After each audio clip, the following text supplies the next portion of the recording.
الرجیم بسم اللہ الرحمن الرحیم یسألونک عن الانفال قل الانفال للہ والرسول فاتقوا اللہ واصلحوا ذات بینکم وأطيعوا الله ورسوله إن كنتم مؤمنين إنما المؤمنون الذين إذا ذكر الله وجلت قلوبهم وإذا تليت عليهم آياته زادتهم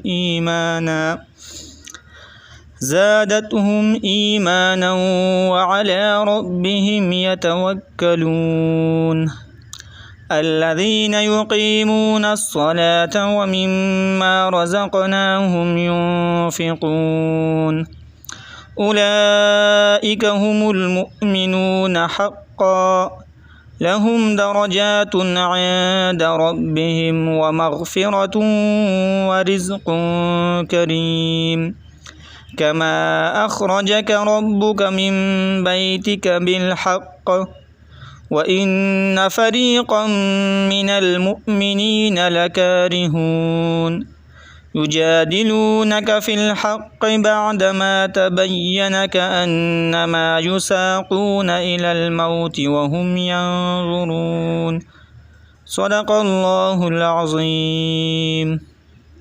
ترجمہ: یسألونک عن الانفال، سوال کرتے ہیں آپ سے غنیمتوں کے بارے میں۔ یسألونک، سوال کرتے ہیں آپ سے، عن الانفال، غنیمتوں کے بارے میں۔ قل، آپ کہہ دے، الانفال، غنیمتیں، للہ، اللہ تعالی، والرسول، اور اس کے رسول کے لیے ہے۔ فاتقوا اللہ، پس ڈرو تم اللہ تعالی سے، واصلحوا، اور درست کرو، ذات بینکم، آپس کے معاملات کو، واطیعوا اللہ، اور اطاعت کرو اللہ تعالی، ورسولہ، اور اس کے رسول کی، ان کنتم مؤمنین، اگر ہو تم مومن۔ انما المؤمنون، پختہ بات ہے مومن، الذین، وہ لوگ ہیں، اذا، جس وقت، ذکر اللہ، ذکر کیا جاتا ہے اللہ تعالیٰ کا، وجلت، خوفزدہ ہو جاتے ہیں، قلوبہم، دل ان کے، وَإِذَا تُلِيَتْ، اور جب پڑھی جاتی ہے، علیہم، ان پر، آیاتہ، اللہ تعالیٰ کی آیتیں، زادتہم ایمانا، تو وہ آیتیں ان کے ایمان کو بڑھا دیتی ہیں، وعلی ربہم، اور وہ مومن اپنے رب پر، یتوکلون، توکل کرتے ہیں، الذین، وہ لوگ، یقیمون الصلاۃ، قائم کرتے ہیں نماز کو، ومما، اور جو ہم نے ان کو، رزقناہم، روزی دی ہے، ينفقون، اس میں سے خرچ کرتے ہیں، اولئک هم المؤمنون، یہی لوگ ہیں مومن، حقا، پکی بات ہے، لہم، ان کے لیے، درجات، درجے ہیں، عند ربہم، ان کے رب کے ہاں، ومغفرۃ، اور بخشش ہے، ورزق، اور رزق ہوگا، کریم، عمدہ، کما، جیسے، اخرجک، نکالا تجھ کو، ربک، تیرے پروردگار نے، من بیتک، تیرے گھر سے، بالحق، حق کے ساتھ، وَإِنَّ فَرِيقًا، اور بے شک ایک گروہ، من المؤمنون، ایمان والوں میں سے، لکارہون، البتہ اس کو ناپسند کرتا تھا، یجادلونک، جھگڑتے ہیں وہ آپ کے ساتھ، فی الحق، حق کے بارے میں، بعدما تبین، بعد اس کے کہ بات واضح ہو چکی ہے، کأنما، گویا کہ، یساقون الی الموت، کہ وہ چلائے جا رہے ہیں موت کی طرف، وہم ینظرون، اور وہ دیکھ رہے ہیں۔ کوائف سورت اور غزوہ بدر۔ اس سورت کا نام انفال ہے اور پہلی آیت کریمہ ہی میں انفال کا لفظ موجود ہے، اسی سے سورت کا نام انفال ہے۔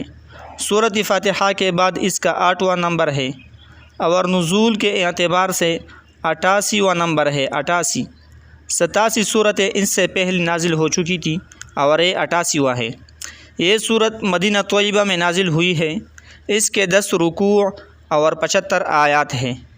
اس صورت میں غزوہ بدر کے واقعات کا ذکر ہے، چونکہ یہ پہلا غزوہ تھا، اس لیے بعض مسائل کا علم بعض حضرات کو نہیں تھا۔ اللہ تعالیٰ نے یہ صورت نازل فرما کر ان مسائل سے آگاہ کیا، یہی اس کا شان نزول ہے۔ بدر دراصل ایک آدمی کا نام تھا، بدر بن قیس بن صبا۔ اس نے اس مقام پر ایک کنواں کھودا تھا، تو کنویں کا نام اس شخص کے نام پر بدر پڑ گیا۔ پھر سارے علاقے کو بدر کا علاقہ کہا جاتا تھا۔ بدر کا غزوہ 2 ہجری 17 رمضان المبارک جمعہ کے دن پیش آیا۔ انفال جمع ہے نفل کی، نفل کے معنی زائد کے ہے۔ جو نماز فرضوں سے زیادہ ہوتی ہے وہ نفل کہلاتی ہے، اور مال غنیمت کو نفل کہتے ہیں کیونکہ وہ بھی مقصد سے زائد ہوتا ہے کہ جہاد میں اصل مقصد تو اعلاء کلمت اللہ ہے، یعنی اللہ تعالیٰ کی کلمہ، اللہ تعالیٰ کے نام بلند کرنا۔ تو نفل کا معنی مال غنیمت کے ہے، اور مال غنیمت اس مال کو کہتے ہیں جو کافروں کے ساتھ جہاد کی وجہ سے حاصل ہوتا ہے۔ اس مال کے 5 حصے کیے جاتے ہیں۔ 5واں حصہ خمس کہلاتا ہے۔ وہ خمس آن حضرت صلی اللہ علیہ وسلم کے غریب رشتہ داروں کے لیے اور عام مساکین اور یتیموں اور نادار لوگوں کے لیے ہوتا تھا۔ باقی 4 حصے مجاہدین پر تقسیم ہو جاتے تھے، اور مسلمانوں کے لیے سب سے بہتر کمائی مالی غنیمت ہے، کیونکہ جہاد کے نتیجے میں حاصل ہوتا ہے، اور جہاد بہت بلند عمل ہے۔ یہ لڑائی کیوں ہوئی، اس کے اسباب کیا تھے، ان کا ذکر آگے آ رہا ہے۔ اس لڑائی میں مسلمان کل 313 تھے۔ 312 صحابہ کرام رضوان اللہ تعالی علیہم اجمعین اور 13 حضرت محمد صلی اللہ علیہ وسلم تھے۔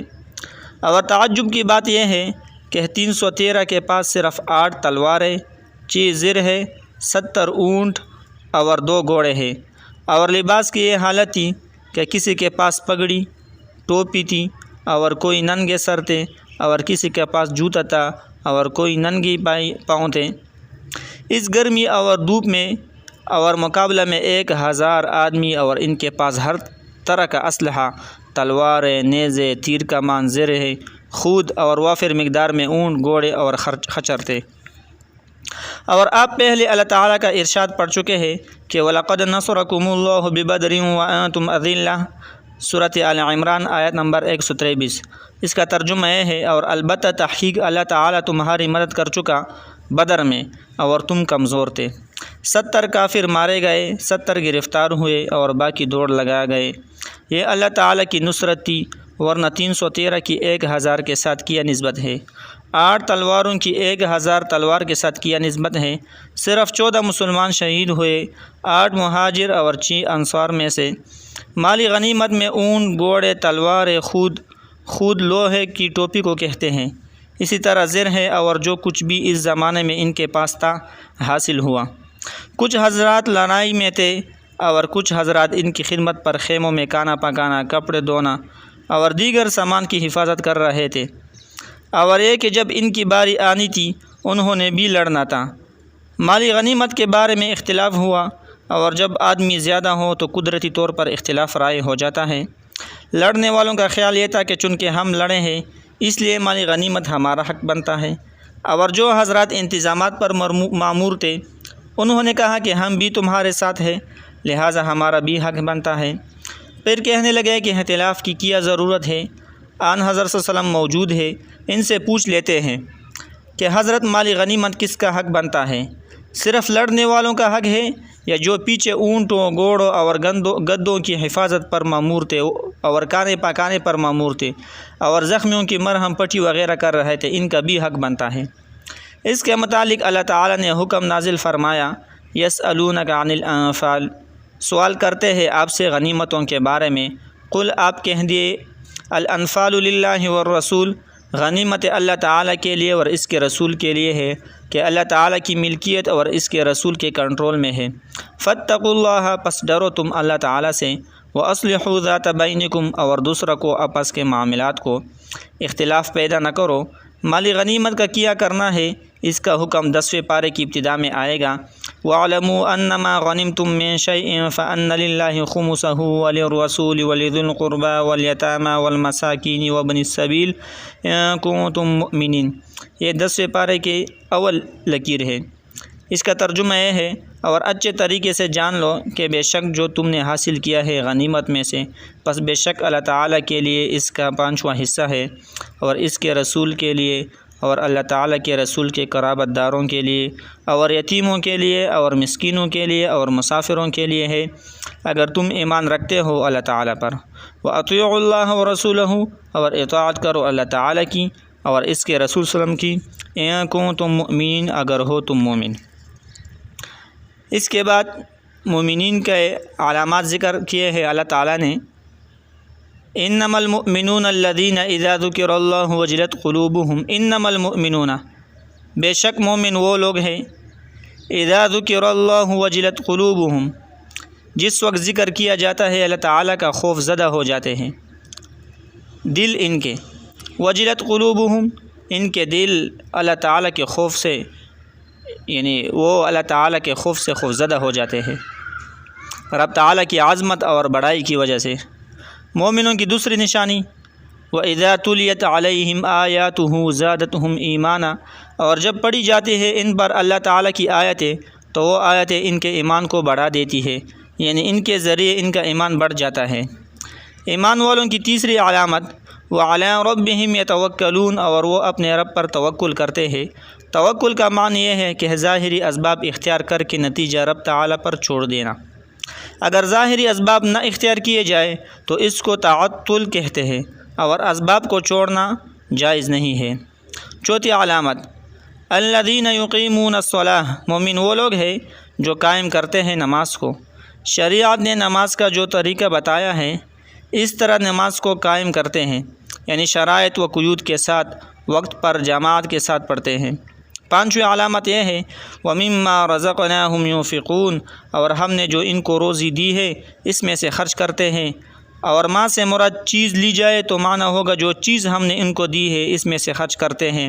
علم دیا ہے کہ اس کی دوسرے کو تعلیم دیتے ہیں، قوت بدنی دی ہے، مال دیا ہے اسے خرچ کرتے ہیں، عقل سلیم دی ہے اس کے ذریعے لوگوں کے کام کرتے ہیں۔ یہ موٹی موٹی علامتیں جن میں پائی جاتی ہیں۔ اولئک هم المؤمنون حقا، یہی لوگ مومن ہیں، یعنی وہ لوگ جو اللہ سے ڈرتے ہیں، اور جب ان کے پاس اللہ تعالیٰ کی آیتوں کی تلاوت ہوتی ہے تو ان کے ایمان بڑھتے ہیں، اور اللہ پر توکل کرتے ہیں، اور اسی طرح نماز قائم کرتے ہیں، اور خرچ کرتے ہیں، صدقے خیرات کرتے ہیں۔ یہی لوگ مومن ہیں۔ پکی بات ہے، اس کا نتیجہ کیا ہوگا؟ لہم درجات عند ربہم، ان کے لیے درجے ہیں ان کے رب کے ہاں بہت بلند، جنت الفردوس ہے، اور جنتیں ہیں ان میں یہ درجہ بدرجہ پہنچیں گے۔ ومغفرۃ، اور بڑی بات یہ ہے اور بخشش ہے، ورزق کریم، اور رزق ہوگا عمدہ، جنت میں جو رزق ملے گا اس سے عمدہ اور کوئی رزق نہیں ہو سکتا۔ طبع خوف منافی ایمان نہیں۔ اس موقع پر کچھ حضرات طبعی طور پر لڑائی کو پسند نہیں کرتے تھے، اور طبعی طور پر ایسی چیزوں سے گریز کرنے سے ایمان پر کوئی ضد نہیں پڑتی۔ کئی دفعہ سن چکے ہو کہ حضرت موسیٰ علیہ السلام کو نبوت ملی تو اللہ تعالیٰ نے فرمایا کہ ہاتھ میں جو لاٹھی ہے اس کو ڈال دو۔ جب اس کو ڈالا تو وہ سام بن کر دوڑنے لگی۔ موسیٰ علیہ السلام نے دوسری طرف دوڑ لگا دی، کیونکہ سام موذی شے ہے اور موذی شے سے بچنا بہت ضروری ہے۔ پیغمبر سے بڑھ کر کسی کا ایمان کبھی نہیں ہوتا، مگر طبعاً اس سام سے ڈرے تو اللہ تعالیٰ نے فرمایا لا تخف، خوف نہ کر، اس پر ہاتھ رکھ کر سنعیدها سیرتها الاولی، ہم اس کو پہلی حالت میں بدل دیں گے۔ تو طبعاً لڑائی سے ڈرنا، دشمنوں سے ڈرنا، کتے سے ڈرنا، سام سے ڈرنا، چور ڈاکو سے ڈرنا ایمان کے خلاف نہیں ہے۔ تو کچھ حضرات لڑائی کو پسند نہیں کرتے تھے، اس کا ذکر ہے۔ اللہ تعالیٰ فرماتے ہیں کہ ما اخرجک ربک من بیتک، جیسے نکالا تجھ کو تیرے پروردگار نے تیرے گھر سے جو مدینہ طیبہ میں تھا، حجرہ حضرت عائشہ صدیقہ رضی اللہ عنہا کا، بالحق کی حق کے ساتھ، یعنی نکالا تجھ کو تیرے رب نے تیرے گھر سے بالحق کی حق کے ساتھ، وَإِنَّ فَرِيقًا مِّنَ الْمُؤْمِنِينَ لَكَارِهُونَ، اور بے شک ایک گروہ مومنین کا، ایمان والوں میں سے اس کو ناپسند کرتا تھا، یعنی ایک گروہ ایمان والوں میں سے البتہ اس کو ناپسند کرتا تھا۔ طبعاً چاہتے تھے کہ لڑائی کی نوبت نہ آئے، یجادلونک فی الحق، جگڑتے ہیں وہ آپ کے ساتھ حق کے بارے میں، بعد ما تبین، بعد اس کے کہ بات واضح ہو چکی ہے کہ لڑائی ضرور پیش آئے گی، کأنما یساقون الی الموت، گویا کہ وہ چلائے جا رہے ہیں موت کی طرف، یعنی یوں محسوس ہوتا ہے کہ ان کو موت کی طرف چلایا جا رہا ہے، وہم ینظرون، اور وہ دیکھ رہے ہیں موت کو آنکھوں سے، یعنی بعض ایسے گھبرائے ہوئے تھے کہ گویا موت سامنے کھڑی ہے۔ صدق اللہ العظیم۔